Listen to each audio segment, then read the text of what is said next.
a news program a couple days ago, and they were talking about how what the Supreme Court was doing and all this kind of thing, and somehow mentioned in passing a constitutional convention. And I thought, wow, it's been a long time since I've heard any Republicans calling for a constitutional convention. I mean, this is something that they used to just used to be one of their big things. I mean, go all the way back to the Reagan years. Is we need to rewrite the Constitution. They want to insert an absolute constitutional right to corporate personhood, an absolute constitutional right for billionaires to own their very own, favorite pet judges and politicians, an absolute constitutional ban on abortion nationwide. They want to end the right of women to vote. You've got, right-wingers and billionaires calling for the repeal of the 19th Amendment. They want to do away with all anti-discrimination laws. They want to outlaw labor unions. They want to return the selection of senators to the states. I mean, all of these things have at various times been called for by Republicans, and 19 Republican-controlled states have signed on to this Article 5 convention. Now, they need 2/3 of the states to make it happen, but they've been pretty serious about this. But lately, they've just shut up. What happened? Why? I get it. The Convention of States is still rolling along. It hasn't stopped. It's got its own momentum. It's been funded by right-wing billionaires, and these things kind of go on forever. But why is it that they're not paying much attention to it anymore? Well, here's why.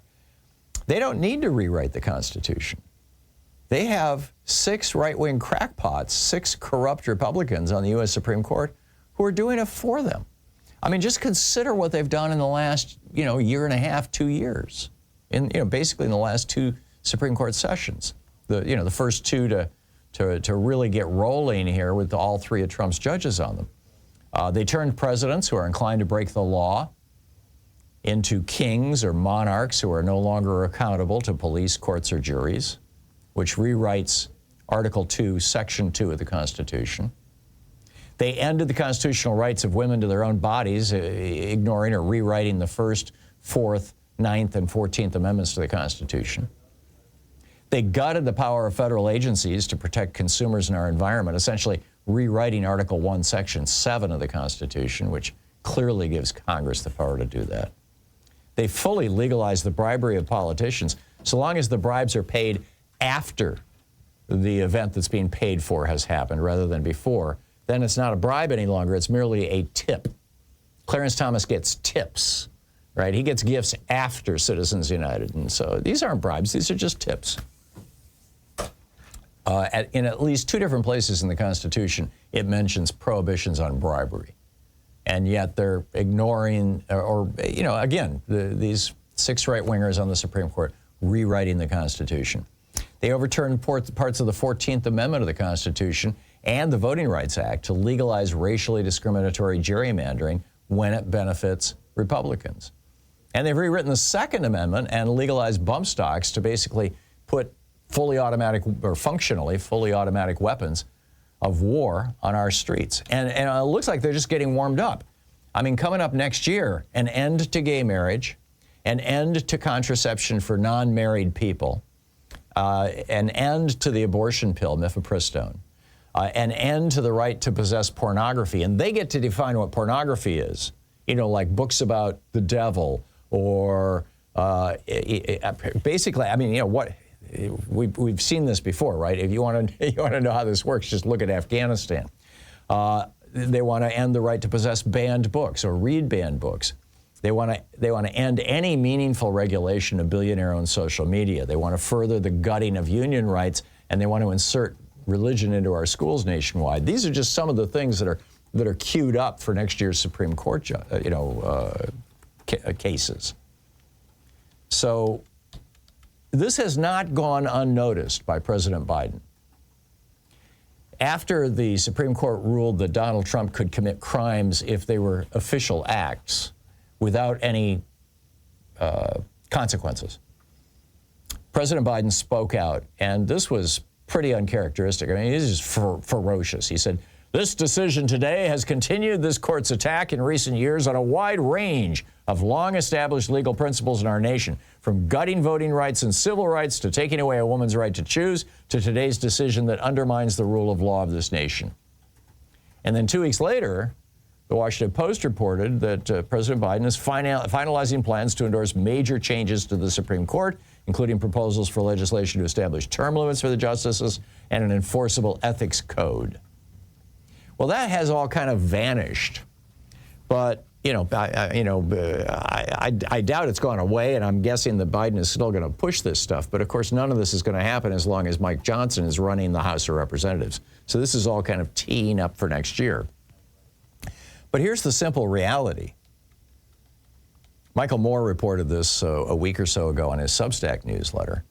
You look at a whole collection of polls, and they show that what the Supreme Court and Republicans in the House of Representatives allow to happen in the United States is very different from what most Americans want.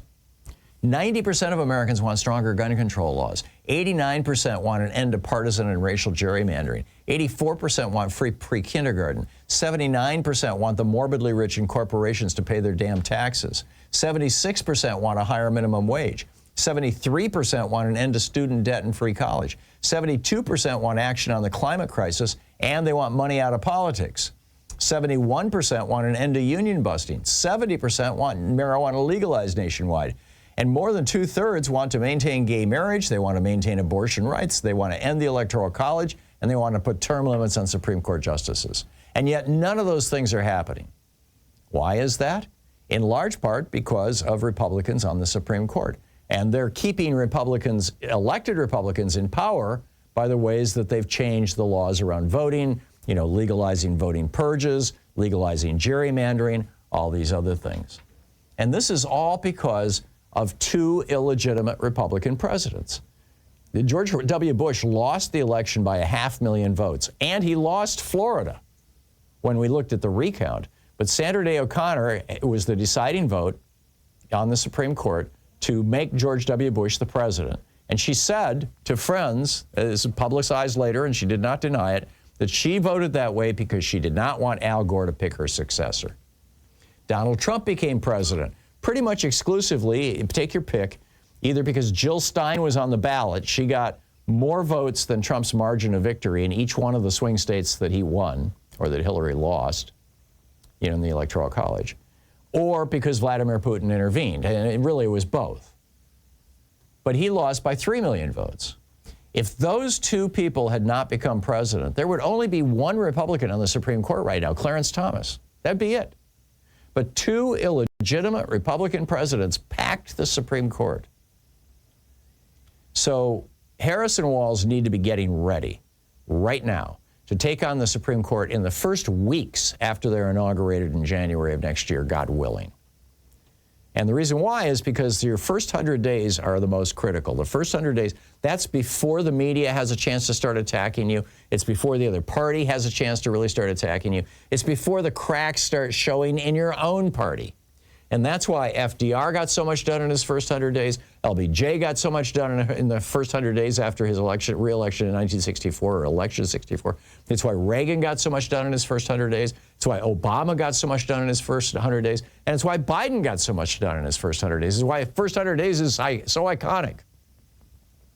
So because the cancer at the heart of our democracy right now is these 6 corrupt Republicans on the U.S. Supreme Court, that needs to be the first order of business for the Harris-Walz campaign. I realize they're not going to talk about it much. They're not going to probably campaign on it.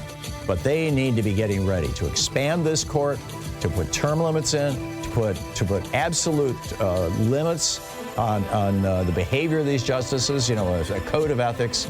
And frankly, some court stripping legislation would be useful.